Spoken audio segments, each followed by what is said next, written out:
L'entrevue du jour, une présentation de la résidence des bâtisseurs Monseigneur Deschênes à Montmagny, une résidence privée pour aînés située au cœur de Montmagny, pour vivre en toute quiétude. La résidence des bâtisseurs Monseigneur Deschênes à Montmagny, une résidence privée pour aînés située au cœur de Montmagny. Personnel compétent, service 24 heures sur 24, infirmière, entrée sécuritaire contrôlée et plus encore. La résidence des bâtisseurs Monseigneur Deschênes pour vivre en toute quiétude. Ma prochaine invitée, c'est je devrais tuer de nouvelles, parce que là, moins nouvelle, là, ça fait presque un an que tu es avec nous. Bien, pas un an, là, c'est depuis le mois d'octobre. Ah, OK, vois-tu? Je pensais que ça faisait plus longtemps. Parce que on se voit quand même, ou on se parle régulièrement. Nicole Robert, directrice générale de la Chambre de commerce et industrie de la MRC de Montmagny. C'est long comme nom, mais c'est ça. Bonjour. Bonjour et bonne année. Bonne année, Nicole. La santé, moi, c'est ce que je souhaite à tout le monde. Exactement. Avec tout ce qu'on vit actuellement, qu'est-ce qu'on peut souhaiter de mieux que la santé? Tout à fait. Nicole, justement, on parle de ce qu'on vit actuellement, les restaurants fermés, je vois des commerces qui sont fermés, des commerces qui annoncent leur fermeture pour protéger leurs employés, protéger leurs clientes. Ce que je respecte, j'ai vu Vigneault hier, Double Pas aussi, et d'autres commerces. Comment on ressent ça pour la Chambre de commerce, là, parce que vous avez quand même un contact direct avec ces gens-là? Comment exactement. C'est sûr que nos membres, qui sont des entrepreneurs, qui sont des commerces, qui sont des restaurants, des salles de spectacle, des usines et tout ça, vivent ça très difficilement. Ça fait plus de 20 mois qu'on est dans la pandémie. Surtout les restaurateurs, les salles de spectacle, c'est eux qui ont écopé le plus en tant que tel à se faire fermer à dernière minute alors que leurs congélateurs frigidaires sont pleins. Ça, c'est quelques heures de délai. De délai. Fait que, tu sais, puis c'est ça que, tu sais, nous, on essaie de parler à nos membres pour dire qu'il faut se supporter, il faut acheter local, il faut essayer acheter des certificats cadeaux. Mais ça, je pense qu'on a compris le message, ça, parce que moi, je parle à des marchands qui ont battu des records de vente cette année. Oh, oui. Mais les restaurants sont fermés. Exactement. On ne peut pas y aller, ils sont fermés. C'est ça. Il y a quelques restaurants qui sont encore ouverts, qui font la livraison. Oui, comme le restaurant La Rive Saint-Hubert et autres. C'est ça, puis Saint-Hubert, c'est ça. Oui, La Fontaine, je ne vais pas en oublier, là, mais ça ne donne pas la présence de la clientèle à l'intérieur du restaurant. Donc, exactement. Ça veut dire une diminution du chiffre d'affaires. Comment ils vivent tout ça? Qu'est-ce que la Chambre de commerce peut faire pour ces gens-là? La Chambre de commerce, c'est sûr qu'on a un rôle de lobbyiste. OK? C'est sûr qu'on essaye de publiciser le plus possible, d'encourager nos commerçants, puis d'y aller, puis de leur supporter. Mais en même temps, nous, on a fait un pôle main-d'œuvre. On est en train, depuis 3 mois, de faire un grand mémoire qu'on va présenter au gouvernement. On a des personnes, 2 entreprises, plus 2 personnes qui ont parlé par rapport aux garderies, par rapport aussi à la pénurie d'employés pour les entreprises. C'est sûr que le monde sont conscients, là, avec tous les experts en santé que le gouvernement propose, on comprend qu'il faut faire quelque chose, mais ils disent, pourquoi nous, comme restaurateurs, parce que c'est principalement les restaurateurs qui nous parlent dernièrement, comprend pourquoi, là. De se faire bloquer, mettons, en pleine période de Noël, où est-ce qu'il y a plein de réservations, qui se font annuler 140 personnes d'un coup, puis c'est une perte énorme au niveau bouffe et au niveau humain aussi. Ils disent, pourquoi nous, on fait tout, là? On a les visières, on a les plastiglaces, on a les masques, on a le désinfecteur, le passeport vaccinal. L'inscription à l'entrée. C'est ça, on fait tout ça. Là. Pourquoi encore nous? C'est pas dans nos restaurants qu'il y a le plus, là, en fin de compte, de COVID, là. Fait que c'est ça, on comprend tout ça. Puis c'est pour ça que prochainement, c'est sûr que là, on est en pleine crise Omicron et tout ça. C'est sûr que prochainement, on aimerait ça qu'avec les experts santé, qu'il y ait au moins le monde des affaires qui soit là pour discuter les prochaines mesures dans une éventualité d'une autre pandémie. Parce que la manière que c'est parti, je pense que ça va... On va vivre là-dedans une fois de temps en temps. Là. Il y a un restaurateur dans le Journal de Québec ce matin qui disait, est-ce que vous allez nous fermer à chaque fois qu'il va y avoir un variant? Là? C'est ça. La question se pose. le secteur de la restauration est menacé. C'est inquiétant. C'est très inquiétant. Qu'est-ce qu'on peut faire pour les supporter? Oui, commander, mais qu'est-ce qu'on peut faire de plus? Ou qu'est-ce que la Chambre peut faire de plus? Nous, c'est sûr que... Ce mémoire-là, il va être déposé quand?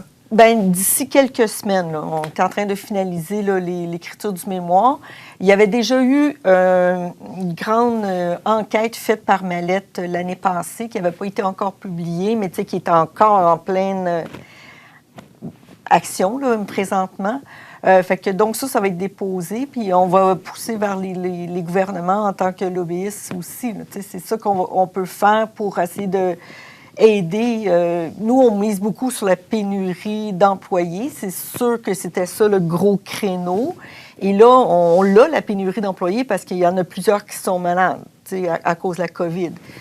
Donc, on se retrouve des fois, la moitié de notre équipe qui est maintenant, c'est 5 jours isolés, là, fait que s'ils sont double vaccinés. Alors, c'est ça qu'on peut faire, là, puis c'est... Bon, tu parles beaucoup de main-d'œuvre parce que on vit, nous aussi, chez nous, une pénurie de main-d'œuvre. C'est mondial, je pense, ouais. Mais particulièrement chez nous. Moi le mondial, ça m'inquiète, mais c'est toujours mon chez nous qui m'inquiète le plus. Dans ce mémoire-là, qu'est-ce qu'on peut demander de plus? Le gouvernement ne peut pas faire de miracle, sinon l'immigration.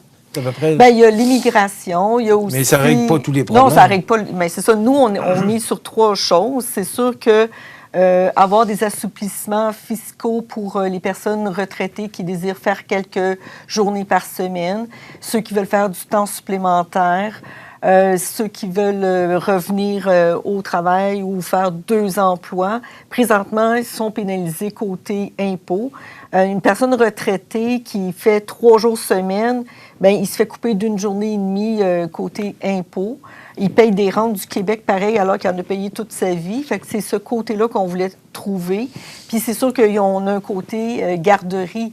Il y a des personnes que ça prend des fois 18 mois avant de trouver une garderie. Fait que pendant 18 mois, tu fais du télétravail ou tu ne travailles pas à cause que tu n'es pas capable de laisser ton enfant quelque part pour aller travailler dans une usine. Là. Fait que c'est ça qui est difficile. Fait que c'est ces 3 créneaux-là qu'on travaille dessus. Là. Cette pénurie de main-d'œuvre-là, on la ressent maintenant. On voit les vendeurs de voitures, les vendeurs de meubles. Il y a des ruptures de stock partout. Alors, il y a des conséquences à tout ça. Hein? Il y a des conséquences côté humain parce que, mettons, il y a des usines qui préfèrent dire je ne ferai pas telle partie de manufacture parce que là, j'ai manque d'employés. Je vais m'en aller dans un créneau à la place, là, au lieu de développer, au lieu de grossir, puis d'avoir des bonnes idées, puis d'aller à l'étranger. Puis à un moment donné, ils vont dire « Ah non, là, pour le moment, je vais faire juste mes petites affaires comme je suis habituée de faire, sans exporter ou sans... parce qu'il manque trop de monde. » Dans un autre ordre d'idée, justement, la Chambre de commerce, elle aussi, vit ses difficultés par rapport à cette pandémie-là, parce que ça fait plus de 2 ans. Il y avait des activités, des 5 à 7, des dîners-conférences que la Chambre organisait. Depuis 2 ans, il n'y en a pas. Il y en a eu un peu, là, mais tu sais, c'est sûr il y a eu le tournoi de golf l'année passée qu'on a repris. Il y a eu le tournoi de golf, il y a eu le gala aussi, que selon les assouplissements, tu sais, on vérifie selon les assouplissements sanitaires. On a eu un souper de Noël le 9 décembre. Fait que, tu sais, ça a été quand même bien juste avant que ça ferme tout. Là, on devait avoir le 10 janvier Emmanuelle Toussaint qui a été nommée parmi les 40 femmes les plus influentes au niveau du Canada, qui devait faire un dîner-conférence aux Arts de la scène là, à la salle Cogeco. Ça, c'est reporté. C'est pas annulé, là, c'est vraiment reporté. Ça va dépendre des assouplissements sanitaires, ça va dépendre des disponibilités d'Emmanuelle Toussaint, puis aussi là, de la disponibilité des salles. Là. Fait que probablement au mois de mars, avril, on va revenir là-dessus. Puis, c'est sûr que ça nous touche aussi parce que là, on essaie de planifier des affaires, des activités, puis on se ramasse que... Moi, j'avais l'intention de faire un événement. Bien, c'est ça, c'est difficile un peu, tu sais, parce que moi, j'ai soit des restaurants à louer, j'ai soit des salles à louer, mais tu sais, s'ils sont fermés, ça ne fonctionne pas. Là, là, le 3 février prochain, j'ai quelque chose pour clore la campagne de membership.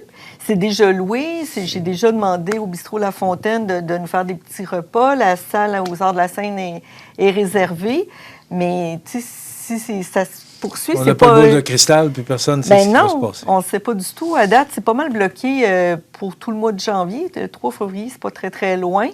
Mais ça, sinon, on fera le tirage du Grand Prix en direct, puis ça sera offert parmi les nouveaux membres et les membres qui ont référé un nouveau membre durant la campagne de membership qui se termine le 31 janvier. Alors, on est rendu à la campagne de membership? Oui. Alors, c'est commencé depuis le mois de décembre, novembre? De fin novembre, c'est commencé. Chaque nouveau membre reçoit 25 spots radio de CKI FM, plus 2 billets de spectacle des Arts de la Seine, plus des outils promotionnels. Et il y a un Grand Prix, dont une belle campagne de CMA TV qui est offert. On a aussi des AirPods de TELUS. Il y a aussi des billets. Il y a 100 $ de la Société de développement économique pour dépenser dans nos magasins et restaurants de Montmagny. Il y a des cartes cadeaux de 4 restaurants offerts par les restaurants et Alain Côté, assurance collective des chambres de commerce. Il y a la Maison Rousseau, il y a Bistrot Coin du Monde, il y a La Fontaine, puis Restaurant L'Olivier. Puis, en plus, il y a le CAR qui offre 750 $ en forfait recrutement. Donc, c'est un beau gros prix là, qui est offert. Fait que là, à date, on a 12 nouveaux membres. Il y en a à peu près 3-4 qui vont s'inscrire très prochainement aussi. Je m'attends à une vingtaine de nouveaux membres. Il y en a 3 qui ont référé aussi.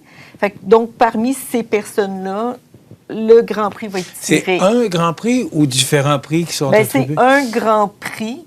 Mais c'est sûr que là, il s'en rajoute un peu. Fait que ça se peut que les prix de restaurant ou des prix comme ça, je peux peut-être faire un deuxième prix. J'y ai déjà pensé, mais on ne sait pas encore. Puis pour les membres qui sont membres depuis 30 ans, est-ce qu'on a la chance de gagner un prix? Si vous référez un nouveau membre. OK. Oui, c'est la condition? Bien, c'est ça. Si vous référez un nouveau membre, vous avez 10 % sur votre prochaine adhésion, plus la possibilité de gagner le Grand Prix, qui est quand même très intéressant, qui est une valeur de plus de 2000 $. Est-ce que, au niveau du renouvellement, bon, vous avez quoi, 275 membres à peu près? Plus 250, là. Bon, OK. Ouais. Est-ce que vous êtes obligé de tirer l'oreille à ces gens-là aussi? Ça se fait bon an, mal an, les gens renouvellent automatiquement chaque année? Bien, c'est sûr que ça...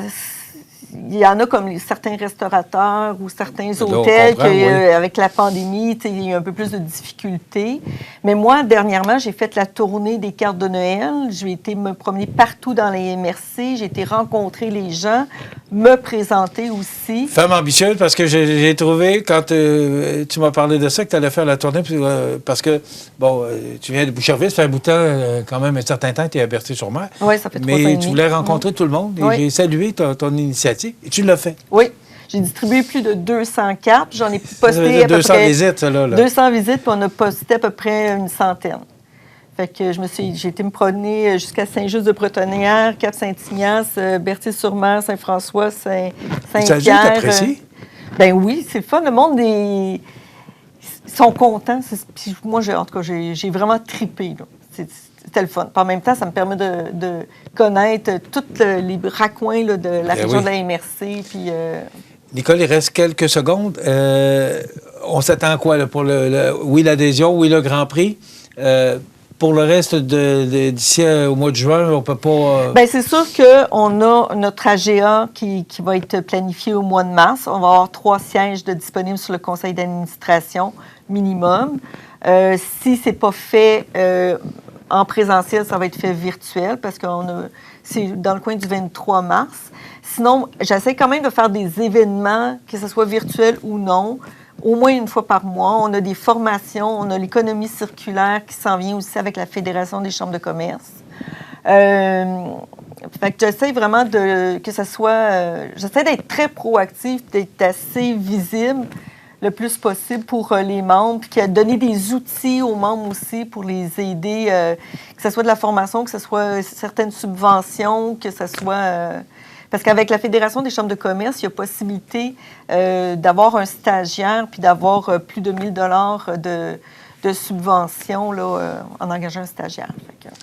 Merci beaucoup d'avoir été avec nous. Merci, on ça fait va te plaisir. souhaiter que cette campagne-là continue à bien aller et que les gens vont adhérer de plus en plus à notre Chambre de commerce. Parfait. Merci beaucoup. Nicole.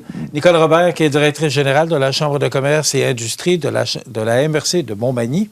Voilà, ça complète dans quelques instants les grands titres de l'actualité avec José Soucy.